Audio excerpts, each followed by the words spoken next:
Good morning. It is Monday, the 11th of May. I'm Maeve McMahon, and this is Europe Today, your daily date with European news and analysis live here on Euronews.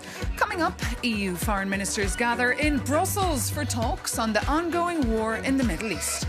Joined by Canada's Foreign Minister, Anita Adnand, they'll be discussing the diplomatic deadlock between the US and Iran after President Trump slammed Iran's counter-proposals as, quote, totally unacceptable. And while the European Union celebrated Europe Day on Saturday, the Kremlin staged its annual Victory Day parade in Moscow. President Putin defended Russia's full-scale war in Ukraine. He criticised NATO and also hinted that the conflict could be nearing an end. We'll debunk his speech. And Hungary has a new Prime Minister. In an inauguration ceremony that took a rather lively turn, Péter Magyar was sworn in to lead the country for the next 4 years. Excitement levels were so high that the stage literally turned into a dance floor. And the World Health Organization says there's no cause for panic after a cruise ship linked to the hantavirus outbreak docked in Tenerife. Passengers must remain, though, in quarantine for 42 days. But foreign ministers are huddling, as I said, in Brussels today, just while Russia's Vladimir Putin has said he's ready to meet Ukraine's President Zelensky to discuss ending the full-scale war. For the latest, we can bring in now our Ukraine correspondent, Sasha Vakalina. Sasha, is there any evidence to back up this statement, what Putin said, that he's ready to end the war? None whatsoever, in a nutshell, May, because he also continued saying that he believes victory has always been Russia's and will always be. So probably what Vladimir Putin meant when he addressed the parade on the 9th of May was the way he sees the ending of his full-scale invasion of Ukraine has not changed. He still wants Russia to win there, which is also interesting given the fact that he actually gave that speech expressing that confidence that victory will be for Russia at the parade, which had no heavy military equipment in a very scaled down format. And also the parade, the ceasefire upon which was only possible thanks to Donald Trump.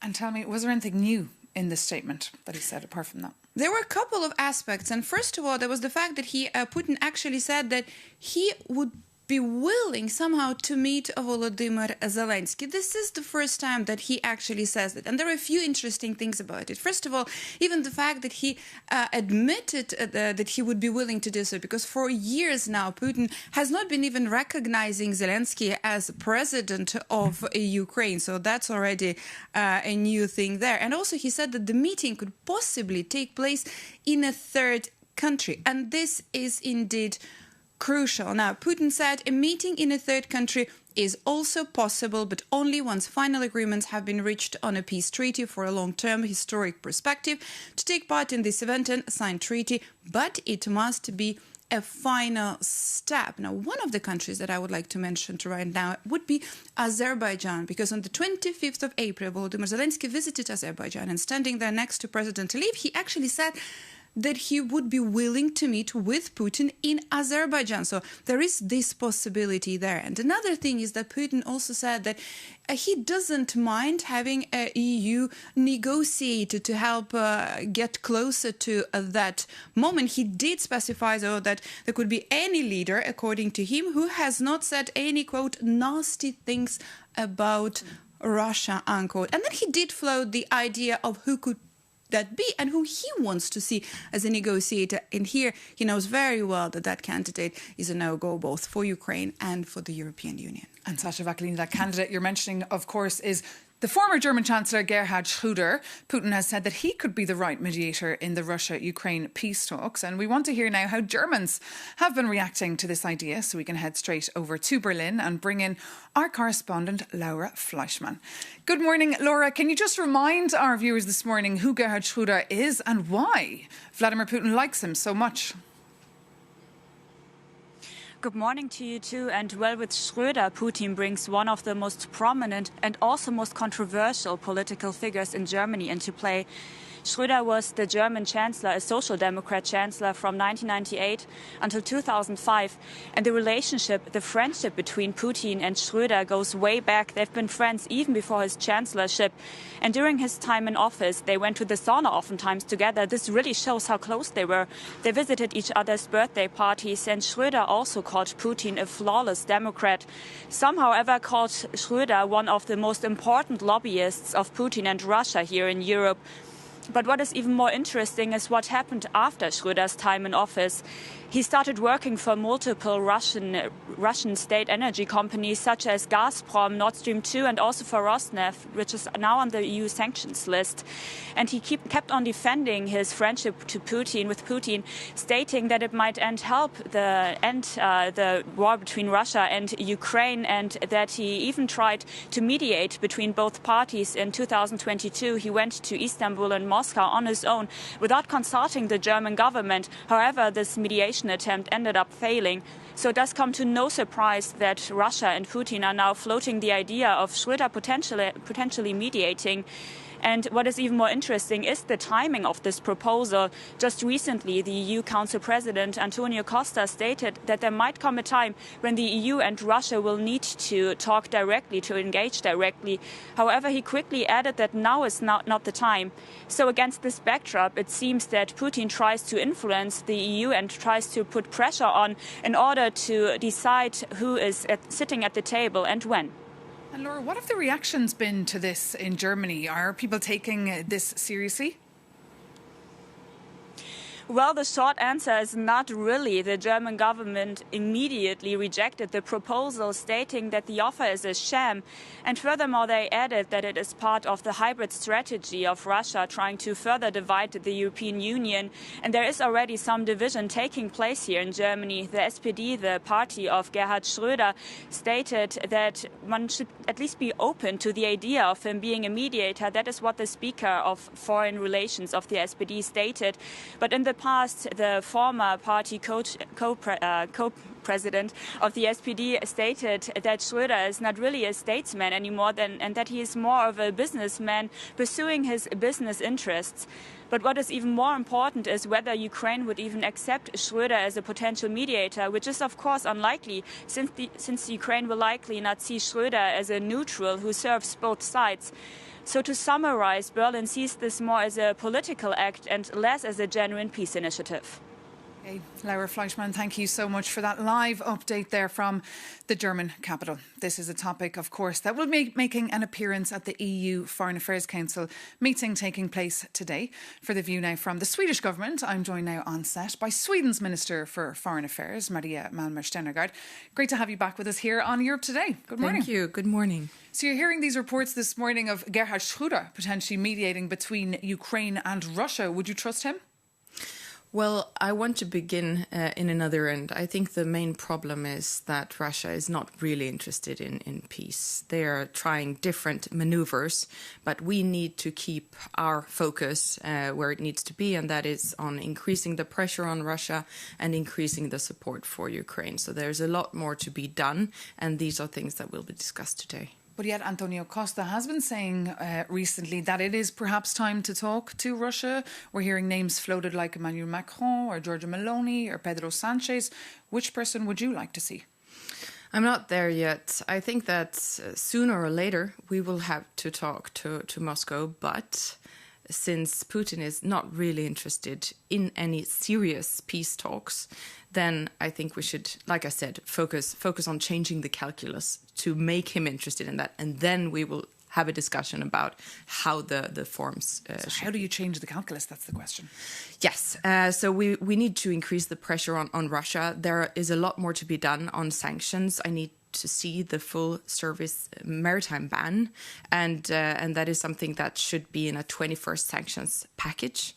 And then we need to increase the support for Ukraine. I'm very pleased that we agreed upon the 90 billion euro loan, but this cannot be an excuse to do less bilaterally. So we need to continue to support Ukraine bilaterally and then add those 90 billions. Then that will make Ukraine a lot stronger. And we see how Russia is getting weaker and weaker, having problems recruiting new soldiers. And look at the big victory day that was a very small victory day with no display of military hardware because the Kremlin was afraid of Ukrainian drones. And just bring us inside the council meeting today. How has the mood changed with the new government in Hungary and a new Hungarian foreign minister, Anita Orban? She won't be there today physically because she's having her hearing. But of course, will things change now when it comes to Ukraine? Well, I think there are a lot of more smiles in the room nowadays, and better possibilities for Europe to be stronger and to act more swiftly, which is absolutely necessary, not only to help Ukraine, but also to make sure that the EU becomes a stronger Europolitical player, geopolitical player. And yes, I'm very hopeful that with the new Hungarian government, we will be able to make those decisions that are absolutely needed for Ukraine. But we'll see what happens in Bulgaria. And on your plates, of course, today, the diplomatic deadlock between the US and Iran. It feels sometimes like the EU is just staring at the Strait of Hormuz with absolutely no say in the matter and just hoping the problem will go away. Well, we are preparing for the next phase. So once we have a lasting ceasefire or a peace, then that is the time when Europe should bring assets and make sure that we keep the strait open, because that is so important for international trade and also for our growth. But we are not going to enter this war during these circumstances, but we are preparing, and that is very important because we want to contribute. You want to contribute. And of course, you're opening a spy agency, I believe, in Sweden as a reaction to the full-scale war in Ukraine. Tell us about that. And do you have the voters on board, given this year you have big elections as well in Sweden? We have big elections. There is going to be a vote this summer on the new agency. I am convinced that this is something that should have been done a long time ago. We are now members of NATO. We align ourselves much more with the services of other countries. We need to develop technology a lot more, become better at looking into open source intelligence, and all of that is on the plate of the new agency. And on those elections taking place, Israel-Sweden relations will also play a big role. We know that Sweden did recognise the state of Palestine, but this decision could be reversed. Which camp are you in here? No, I think that we should not reverse that. I mean, we made our decision, and people should be able to trust our decisions when it comes to foreign policy. So I don't see that there will be a change in that regard. However, I see the necessity to put more pressure on Israel because we are so worried about the development in Gaza. Not a lot focus there right now because there is so much going on in the rest of the world, but the situation is still horrible for people living there, and the situation on the West Bank is deteriorating. So we need to put more pressure on it. And today you could sign off on sanctions on violent settlers in Israel. I hope we will be able to do that, but we should also move forward with sanctions on extremist ministers in the Israeli government. OK, Minister, a lot, of course, on your plates today at that foreign ministers meeting, as always. Thank you so much for coming in to us. But now, moving on, Brussels is still digesting the outcome of the local elections in the UK last week that saw the former Brexiteer Nigel Farage rise through the ranks. 10 years on since the Brexit referendum, the question now is what this result will mean for EU-UK ties and, of course, the political future of Labour's Keir Starmer. Our Jakob Janis takes a look. To the victor go the spoils. Nigel Farage's pro-Brexit Reform UK party became the biggest winner of last week's English local elections, gaining over 1,400 council seats. We have absolutely stormed it. These are historic results. And as they were mostly gained from Labour, all attention turned to its leader. And I take responsibility. When voters send a message like this, we must reflect and we must respond. But is his time in number 10 already on the clock? Despite a massive Westminster majority, last Thursday's local election battering has left Starmer on notice. And ironically, this majority makes him easier to criticize. His own party members feel safe breaking ranks because the government is not at immediate risk of falling. And ousting a Labour leader is much harder than a Tory.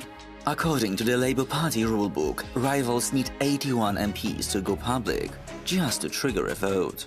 And while the trade unions and party members stay quiet, Starmer holds a structural shield that makes him safer than the headlines suggest. And with Britain's economy hurt post-Brexit, Starmer is pursuing a high-stakes pivot. At a recent summit in Armenia, he opened talks to join the EU €90 billion loan for Ukraine. And it seems to be a cash-for-play strategy. The UK helps to pay the interest in exchange for British defence firms accessing EU contracts. Ultimately, Starmer's future depends on how the next election is framed. If the conversation stays on the economy and closer ties to the EU, he's more likely to stay in power because public sentiment on Brexit has soured. But if the framing shifts to migration, Nigel Farage and Reform UK hold the advantage. And for now, the English public is left to see whether his grand vision for the country can survive a stark reality of local politics. Jakub Janis there on a story that's been closely watched here from Brussels. But now, just over 1 month or under 1 month after historic elections, Hungary's new Prime Minister, Péter Magyar, was sworn in on Saturday in Budapest, bringing an end to Viktor Orbán's 16 years in power. Tens of thousands of Hungarians gathered outside the iconic Parliament building in Budapest to celebrate the moment. For more now on what challenges face the new Prime Minister, I'm joined by our Hungarian correspondent, Sándor Zsiros. So we're looking at those pictures there that quite frankly resemble a festival or a big, huge party, but huge expectations now on Péter Magyar. Their voters are euphoric, but the question, will he be able to deliver? Tell us more about this moment. Well, good morning. As you said, Péter Magyar made sure that everyone in Hungary during the weekend talks about his inauguration. They made a huge show, a huge festival out of these events. There was a children's choir playing in the chamber. Some deputies were crying. The minister was dancing. Péter Magyar made even the DJ. And then overnight there was a huge festival, a huge fiesta celebrating the end of the Orbán's government and the start of the new government. Now for the substance, Péter Magyar said that this is not a simple change of government, but a change of system, and he's opening a new era in the Hungarian history. He criticized Orbán for his corruption, and he warned for investigations against him. He also called for resignation of the Hungarian president, Tamás Súlyog, whom he called a puppet of Orbán, and he called for a new style of governance in Hungary. Let's take a listen of what he said. Egy országot fel lehet emelni néhány bátor és tisztességes döntéssel. A country can be lifted up by a few courageous and honest decisions, but it can also be destroyed by selfishness and arrogance. That is precisely what I would like to state clearly here in the House of Hungary on democracy and constitutionalism, that I will not rule over Hungary. I will serve my country. Szolgálni fogom a hazámat. A very enthusiastic Péter Magyar there, the new Prime Minister of Hungary. But Sándor, what about Viktor Orbán? What is his legacy? He seems to have just disappeared from the political sphere. Exactly. He seems a little bit disappearing, and I feel like he's not taking this electoral defeat very lightly. So, for example, on Saturday, he was supposed to be in the parliament having his farewell speech and handing over the power in person to Péter Magyar, but he didn't show up. He's also not taking his parliamentary mandate, which is highly unusual and not traditional in many aspects. But Orbán vows to continue his fight. He wants to stay as a head of the Fidesz party. He wants to reorganize Fidesz party, but there are cracks already on his legacy, and what we call the Orbán system is already cracking. There are many investigations running already against his associate, for example, for corruption or misuse of power. Many of his associates are trying to change sides and trying to get connected to the new government. And what is really remarkable, Orbán's media machine is largely silenced. All of these pro-Orbánist voices in the Hungarian media are disappearing.